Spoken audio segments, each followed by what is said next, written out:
On most modules, there are built-in extra inputs so you can easily expand your E-kit. But what happens when those are all used up? Well, you can get this. It's a drum splitter made by drumsplitters.com, not sponsored. And for $19.99 plus shipping, you can add an additional drum, cymbal, rain stick, whatever you want. It's well made and it's even labeled. But how does it work? Remember those two inputs on the back of the module? Well, each input is really made up of two different sounds, the rim and the head, and likewise with the cymbals. Now I can't speak for everyone, but I don't know if I've ever used the rim sound on one of my E-kit toms. So it's basically just a free sound sitting there, but binded to your tom. The drum splitter, as you can guess, splits the rim sound and frees it up, making you able to connect it to a drum, cymbal, or electric triangle. Simply plug it in, and on your module, decide which drum you'd like to be the head or the rim sound. In my case, I added these two cymbals here.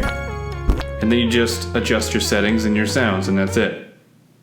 Or is it? There are some things I should point out. Remember how these two sounds were binded together? Well, they still are, and in two ways. Since they were once connected to the same drum, and your module has no idea that you've split them off, it still treats them as if they are connected to the same drum. What does this mean? It means that you can't hit the two drums or cymbals at the same time. But there's an easy fix. Simply connect the two split inputs into two drums or two cymbals that you are not likely to hit at the same time. For me, it was this splash and this china.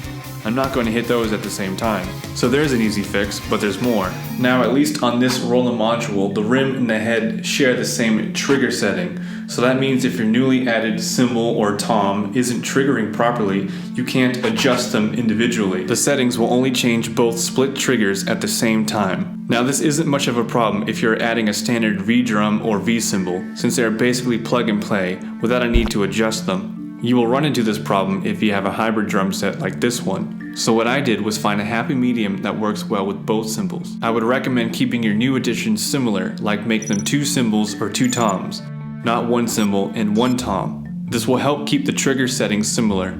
Again, this is typically only an issue with a hybrid drum set. So there you are, an easy way to expand your E-kit. I highly recommend this if you want to add on an additional hi-hat, another cymbal, a splash, a china, or even a floor tom if you want to.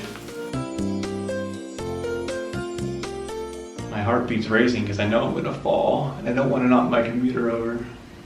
I highly recommend it if you're gonna add cymbals. A cymbal, or even, I'm having a hard time falling over. Even a floor tom, or even a floor tom, or even a floor tom, or even a floor tom if you want to.